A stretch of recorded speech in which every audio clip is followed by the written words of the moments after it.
एकादशी के व्रत में विशेष रूप से भोजन में तो फलाहार ले सकते हैं, अन्न का उपयोग नहीं करना होता है।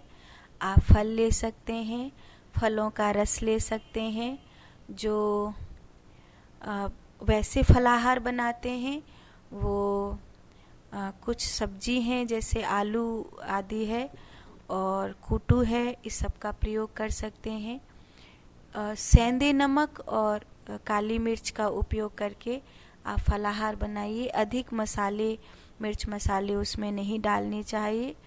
कोशिश करनी चाहिए कि भोजन में जब आप कुछ चीज़ें ले रहे हैं तो व्रत में कौन कौन सी चीज़ें ली जाती हैं, कौन कौन सी नहीं ली जाती हैं, तो उन पर विचार करिए। दूसरा, ज़्यादा से ज़्यादा भगवान का नाम जप करिए। सबसे बड़ा नियम है नाम जप करिए। और जैसे आप नाम जप ज़्यादा से ज़्यादा करेंगे, और एकादशी में विशेष रूप से मौन रहना चाहिए। भगवान नारायण को समर्पित यह व्रत होता है, तो भगवान लक्ष्मी नारायण का ध्यान करते हुए मौन रहना चाहिए। एकादशी के दूसरे दिन अन्नदान जरूर करना चाहिए। एकादशी के दूसरे दिन अपनी सामर्थ्य के अनुसार अन्नदान करके फिर पारण करना चाहिए। आप बिल्कुल नहीं कर सकते, कम से कम एक व्यक्ति का अन्नदान अवश्य अपने घर से निकालिए।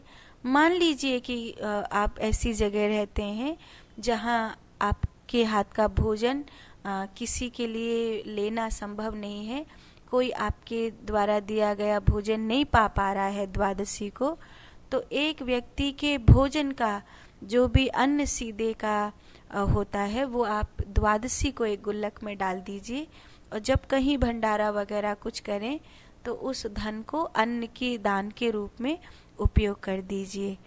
विशेष रूप से एकादशी में भगवान लक्ष्मी नारायण का कीर्तन करना, मौन रहना, उनका ध्यान करना, द्वादशाक्षरी मंत्र का जाप करना, ये विशेष रूप से नियम होते हैं।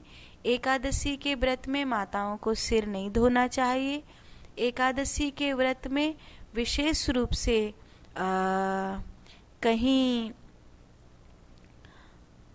ऐसी यात्रा नहीं करनी चाहिए जहाँ पर भोजन आदि हो रहा हो, क्योंकि जहाँ पर जैसे कोई भोजन हो रहा है, कुछ हो रहा है, तो आपका व्रत खंडित होता है, क्योंकि उसकी सुगंध से जब आपका मन लालायित होगा तो आपका व्रत जो है खंडित माना जाएगा। किसी भी प्रकार से आपके मन में वासना भोजन की, शरीर की, धन की, किसी भी प्रकार की नहीं हो तो आपका यह व्रत एकादशी का पूरा माना जाता है।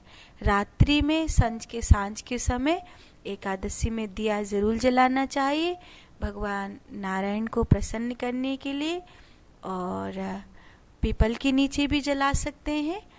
पर जब एकादशी रविवार या शुक्रवार की पड़े तब पीपल के नीचे दिया नहीं जलाना चाहिए, तब फिर अपने घर में ही जलाना चाहिए। ये कुछ मोटी बातें हैं जो मैंने आपको बताई।